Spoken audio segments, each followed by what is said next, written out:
Hello, everyone. Thank you for tuning in today. Welcome to Sign for More Injury Funding, the podcast for all who want to learn about legal funding and its significance in the personal injury right share, defective products, medical malpractice, striking law, workers' compensation, and many other types of law practice domains. I'm your host, Laura, founder and CEO of More Injury Funding, the legal funding counselors with passion for law, medicine, legal funding, and heart for all suffering individuals. In today's episode, I have a pleasure to be talking to chiropractic doctor Dean Rushing in Buda, Texas, of ProCare Injury Specialists based in Austin, Texas, an expert of common car wreck injuries, the causation and mechanism of injury. Research shows that work-related injuries and car accidents spiking during the summer and broken bones, neck, shoulder, and back injuries often require extended physical therapy. Dr. Rushing is a designated doctor for the state of Texas and a qualified medical examiner for the state of California. This is specific to workers' compensation, but it speaks to your education. And in workers' compensation, if there's a dispute, there's an evaluation needed to help determine the next step in treatment or if someone has completed the treatment. In this episode, we'll discuss three topics. First one will be the most common car wreck injuries from soft tissue damage to severe stress, fractures, and traumatic brain injuries. Second will be effective case management in response to a car accident injury. And the third is how injuries occur in various accident scenarios, including motor vehicle collisions, falls, workplace incidents, and sports-related trauma. At the end of our episode, as always, I have prepared a fun pop-up question for our guests, so stay tuned. Welcome to my show, Dr. Rushing. Thank you, Laura. I appreciate it. I'm excited, a little nervous. I've never been on this podcast before, so I know I'm in good hands. Absolutely are. Such a joy and pleasure having you with us today. So, Dr. Rushing, you have advanced training in applied kinesiology, sports medicine, and nutrition. Throughout the years, you have utilized cold laser therapy and spinal decompression, and you are in programs for soft tissue technique and advanced physical therapy protocols. Why is that you are focused on these very specific medical areas? Well, there's a couple of reasons. When I first went to chiropractic school, I learned that there was many different techniques, and part of my, I guess, personality is I wanted to learn as much as I could, and so I was taking classes at school, but also doing all the extracurricular and weekend classes as well. My grandfather was also a chiropractor, and so that had a huge influence on me, of course. And then, lastly, my wife, when I met her, she was going to a chiropractor. And she told me a story about how she went to all these different doctors as a kid, but it was the chiropractor who eventually diagnosed and treated her and got her better. And so all those things sort of got me to where I am today and what I wanted to study. Dr. Rushing, was there a particular incident or experience during your chiropractic training that made you feel this was the right career path for you? Well, there was a lot of things. I think the first thing that really happened when I was in school and I was in the clinic, the last year of school, you're in clinic and treating patients. And I had a patient that had come in. She had been having migraines daily for years. And so on her first treatment, I, did my assessment. I didn't have a lot of confidence that I could treat migraines, but I did my adjustment and then sent her home. She came in a few days later and she said she hadn't had any headaches. And I said, great, well, let's do it again. And then she went home and came back and still hadn't had any headaches. And at the end of the day, she had never had a migraine headache again. And that was just from one treatment. And so I learned the kind of the profound effect that we can have on people in my profession and in healthcare. So that really got me fired up. That's a beautiful There's been story. many stories since, but that was the first one. How long have you been practicing altogether, Dr. Rushing? How I long? was fully licensed and practicing for just over 22 years. So I've been doing this for a little bit. A long time. So you can adjust a person with your eyes closed almost. Sometimes. What are the most common injuries you see in patients involved in car wrecks? So the most common sort of the everyday car wreck is, I would call it a sprain strain injury. That is essentially if a ligament or a tendon or muscle gets pulled more than it's ready to be pulled. And the other one would be what we call a contusion injury. That's when there's impact, there's bruising, um, that kind of thing. Often headaches are normal with a motor vehicle accident, and then obviously it can get worse from there. To explain the range of injuries from soft tissue damage to more severe conditions like maybe stress fractures and traumatic brain injuries, TBIs.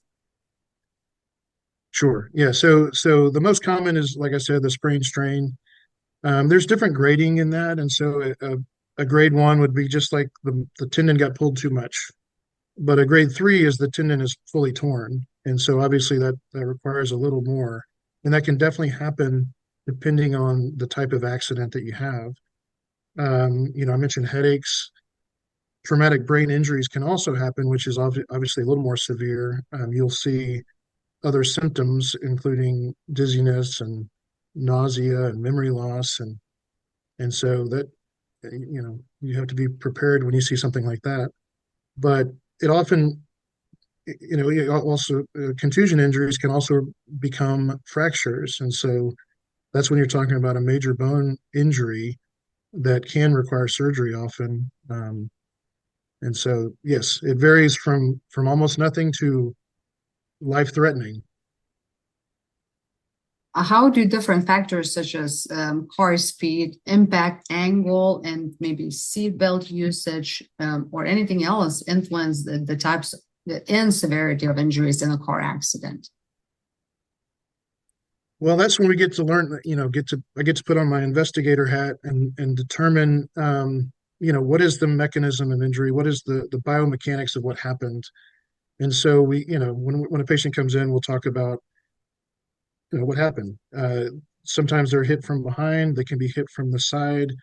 All those different angles can determine where and how significant the injury is. So there's a lot of variables, including what type of car is it. A Lexus may have a different impact than a Kia, and so you have to kind of investigate all those things. Airbags can obviously there to help, but they can also cause some trauma as well. And then whether or not they're wearing a seatbelt, they can get knocked around the car, or they can get firmly attached to the car, and that can create different problems. Yeah, I guess the way I think about it is part of their body is moving and part of their body is not moving, and so that's when the extra stretching and the sprain strain injuries occur. Um, and so yeah, so we try to address all of that. My job is to assess and then help determine what the next step is as far as treatment goes. And so if we need to do imaging, if we need to do send to a specialist, and on the first visit we will do that. When we think, you mentioned mechanism of injury. When we think of mechanism of injury, could you describe how injuries occur in various accident scenarios, including rear end collisions and side impacts? Sure, yeah. So I guess I sort of started mentioning that. I would say the most common accident that I see is a rear end injury. And when that happens, typically the airbag's not going off unless the impact has caused the vehicle to hit either another vehicle or a pole or whatever. And so when that happens, the person gets sent back into the car seat and then forward into often the steering wheel. And so you can have the term we use is whiplash, which I'm sure everybody's heard, but that is a sprain strain injury to the neck. And again, the ligaments, the tendons, the muscles are being stretched and pushed in a way that they're not ready for. And so that's from the rear end. And then you also have one shoulder could be going forward if the seatbelt's holding the other shoulder in, and there's some rotational force.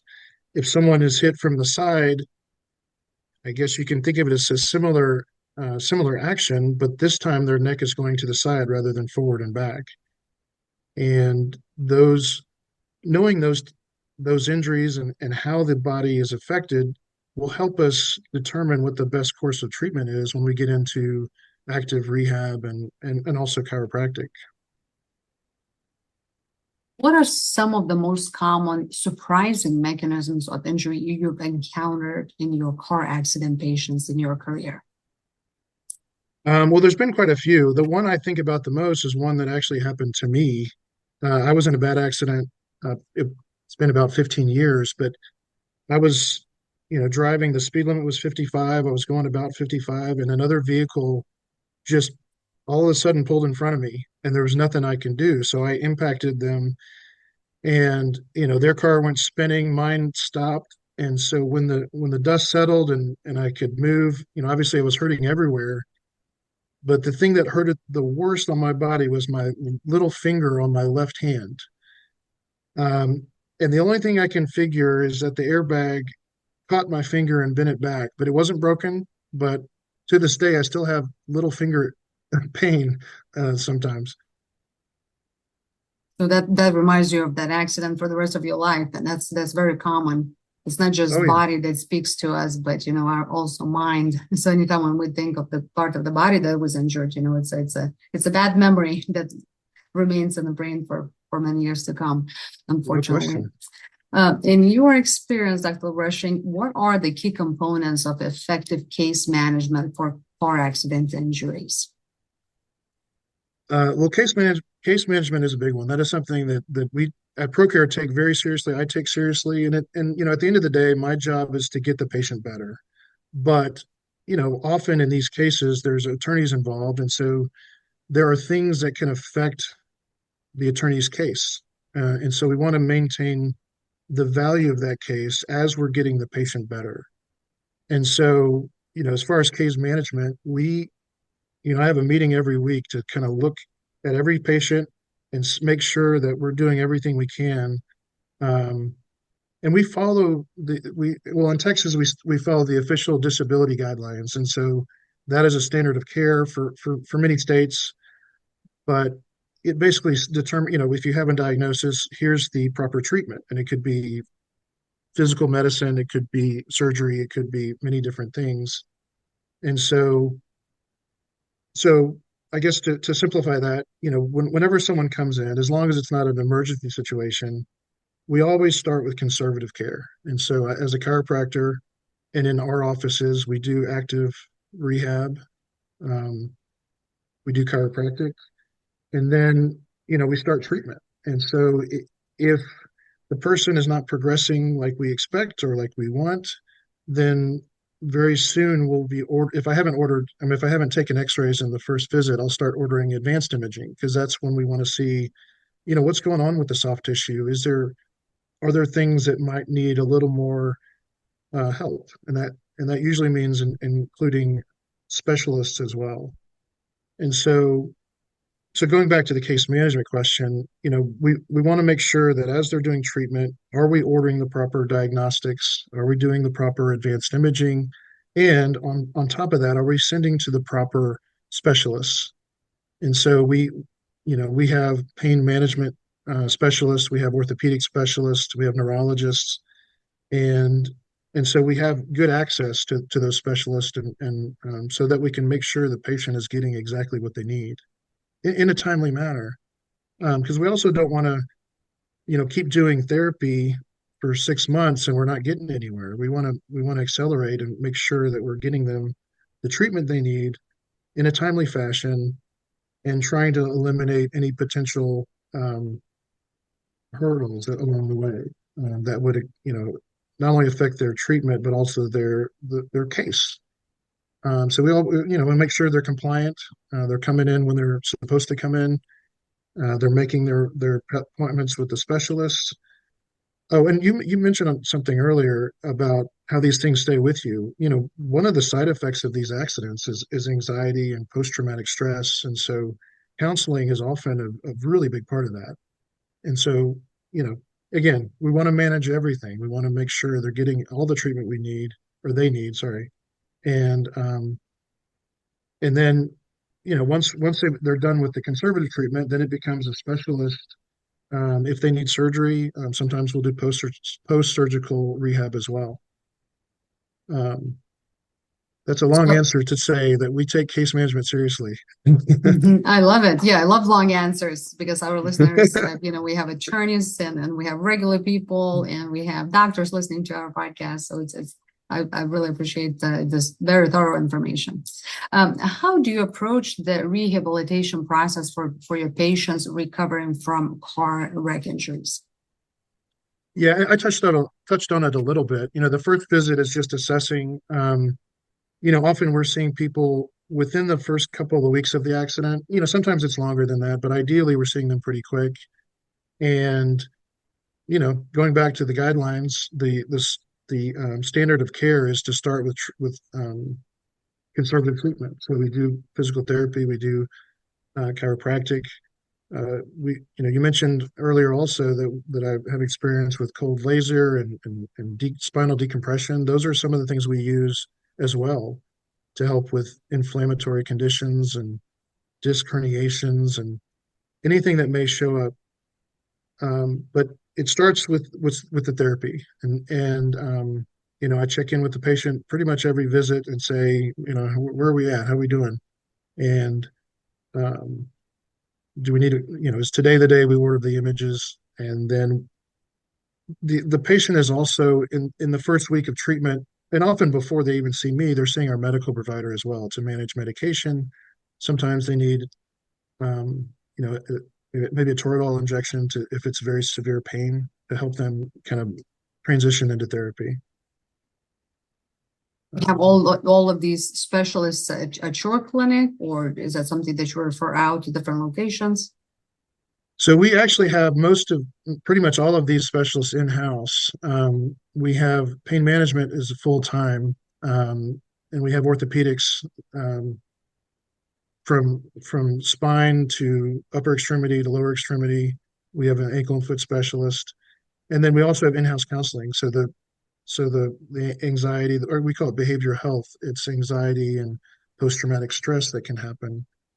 One of the nice things about that is it's virtual, kind of like what we're doing here. And the patient, they're already worried about driving, and now they get to do at least do that part at home. So it helps. I love the fact that you have, one-stop shop for your patients. It's very, very convenient. What role, you mentioned that, some patients you have to refer out. What role do these multidisciplinary teams play in the recovery and management of car accident injuries? Yeah. So, I would say most of the time we're able to do all the treatment that we need to conservatively and with pain management. Pain management is can be seen as several things.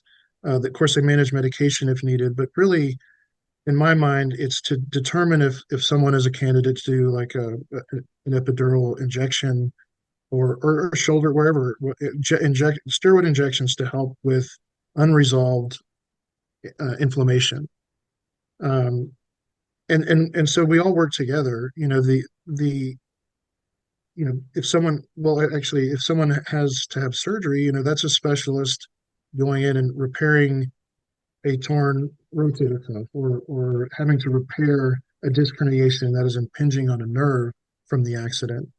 Um, when the surgery is completed, those muscles and ligaments and everything need to be retrained as well. And so then they come back to us, and hopefully we can get them back, as close as we can to 100% or where they were before the accident. Well, I was just going to say, I think it's important that we're all communicating and we're all, trying to reach the same goal, and that's get this person back put together.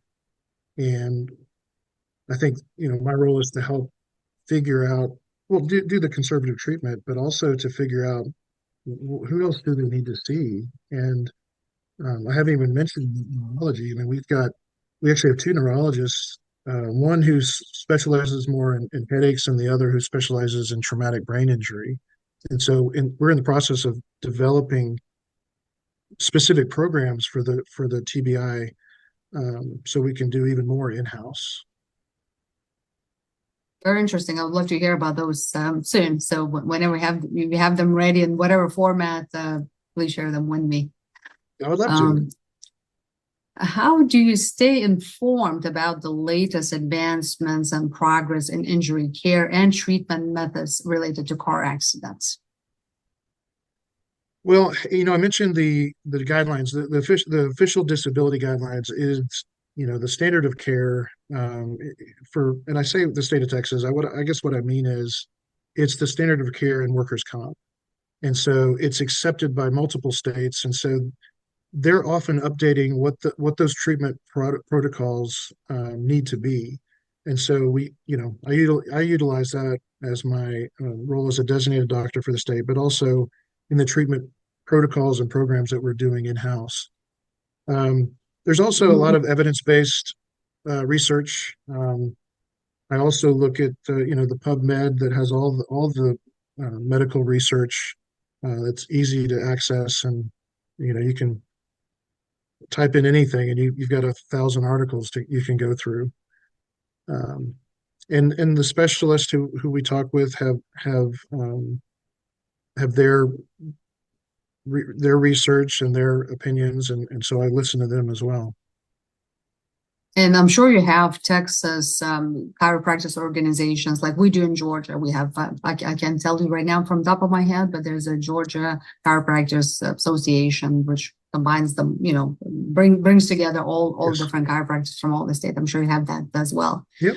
I'm actually going to a Texas Chiropractic Association get together this evening. So after I finish with you, I'm going to head over there. Please mention more injury funding, and it's time for more injury funding podcast to everybody. So we'd love to have more people. I will definitely talk about my first podcast experience. I'll talk about you. You're doing very well, Dr. Rushing, so far. We're doing it's really fun Well, times. I appreciate that.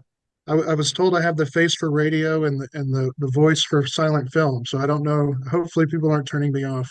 Oh, you have beautiful voice. You look nice, and the most important thing that you are providing very important information for everybody listening to and watching us today. Let's talk about patient care philosophy for a moment. How do you communicate with patients about their injuries and treatment plans to ensure their understanding and compliance? Well, I think that kind of boils down to our mission statement, which is to treat patients like family. And I truly believe if that's what your goal is, then you're going to continue to make the right decision. And so, and I tell the patient up front, I mean, and it's written on our wall, this is what we do. We're going to treat you like I would treat my own mother. So if you have a problem with it, let me know, because I don't want to treat my mother badly. And again, so it's always about communication, right? Setting the expectations. When someone comes in, they've been in an accident. They may not have a vehicle to drive. They're discombobulated. They're hurting. They're probably anxious, and they've never done this before. So you want to create an environment that they can feel comfortable. And then as you're making those recommendations, because in the beginning we're saying, I want you to come to my office 3 times a week. And some people are like, what? That doesn't seem right. But again, you communicate. This is actually what is normal. You come 3 times a week. I know it's inconvenient, but we're going to do everything we can to get you better. And we talked about case management earlier. Again, we're trying to treat patients like family, so we're trying to make the right decision for them. And often they don't know what the right decision is, so you have to walk them through it sometimes. You mentioned, you provide certain recommendations for each patient. Is there a particular average? I would say, I don't know if there's such a thing as average number of appointments that injured person may need, but do you have a specific number that you go by, or is it really individualized plan for each particular patient?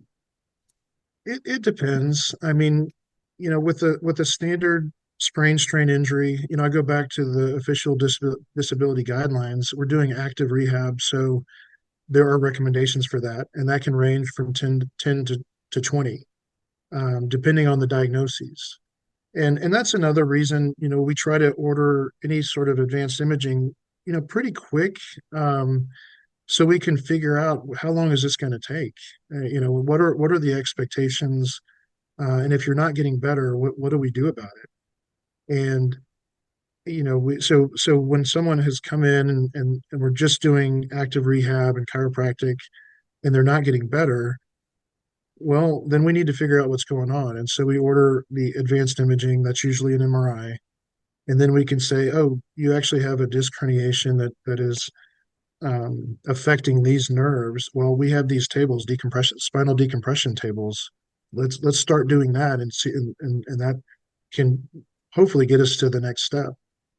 And by then they've likely have talked at least talked to the pain management doctor, and so then we can consider doing injections, which obviously is a little more invasive, but often necessary. What are, Yeah, mhm. go ahead. What advice, doctor, do you have for individuals who have been in car accidents regarding immediate steps to take? Well, number one is get in with some kind of medical professional as quickly as possible. Often the first step is going to the emergency room. If someone, especially if it's severe, if you've lost consciousness, if there's bones sticking out, um, and so often that's number one. And so when you get to the ER, they'll often prescribe some medication and take some imaging. But if you're able to get around, you're just hurting, and you just need to be seen by someone. A chiropractor uh, is a great first step. But um, even a primary care doctor or an urgent care center can be very helpful as well. And going back to the, I guess, standard of care, I think I'm obviously a little biased because this is what we do, but I think the the, the research shows that doing some kind of conservative therapy is often the best first step, as long as there's not a bone sticking out. Because sometimes surgery is needed, and I would say going kind of, I'm sorry, I'm jumping around a little bit, but when someone comes in and there's a possibility of a fracture, we have x-rays in house. I'm going to do that immediately. And and so sometimes their emergency surgeries do need to happen, and that's often when funding needs to happen too, because there may not be coverage, or there may not be um, they may not have health care. I'm not sure what it's like in other states, but in Texas, um, the money has to come from somewhere, and so you've got to make sure all your ducks in a row. You can find out the liability as quickly as possible, and then do the treatment that is needed. Where can viewers and listeners watching us today find more information about your work and your services? Well, as most people, we do have a website. I will say we are sort of in the midst of rebranding a little bit. We're moving from ProCare Medical Centers to ProCare Injury Specialists. But I believe if you type in either one of those things, the website will come up. And I think it's over the next probably a few weeks, it's going to be going over some pretty major changes. But we thought focusing on who we are rather than where we do treatment might be a better option. And I hope. I'd be happy to actually, I'd be happy to give my email address out if people want to reach out to me specifically. It's Dr. Rushing, DrRushing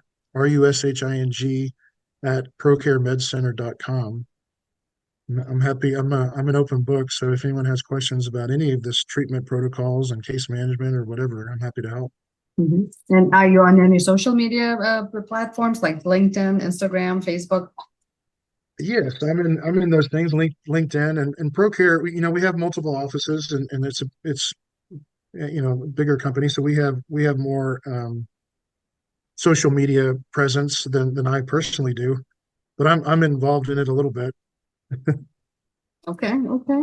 Again, this was so great. I hope our comprehensive discussion about car wreck injuries, their management, and Dr. Rushing's professional insights and experiences was informative and educational. As promised, here's a pump-up question for our guest. You ready, Doctor?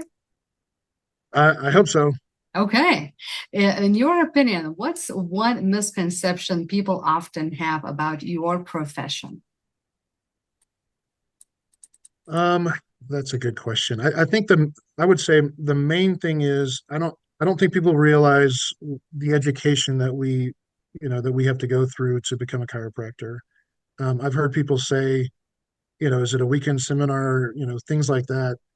And when you start to describe what we do as far as education, I mean, we're talking 3 to 4 years, um, gross anatomy, physiology, you know, all the things. And so I would say that's probably at least the most common misconception that I hear. And then some of us do extra education like me. The chiropractic Doctor Dean Rushing of ProCare Injury Specialists based in Austin, Texas. I want to thank you all for listening and watching our story today. For more tips and tricks on legal funding and personal injury law and medicine related topics, follow me, download, like, and subscribe for It's Time for More Injury Funding podcast on several podcast platforms worldwide. And follow More Injury Funding on LinkedIn, Instagram, Facebook, Twitter, TikTok, Pinterest, YouTube, Google Business Profile, and the website at moreinjuryfunding.com. I can't wait to see my listeners and viewers of my next upcoming episode. Tune in soon for our next guest. Until then, be well. Thank you.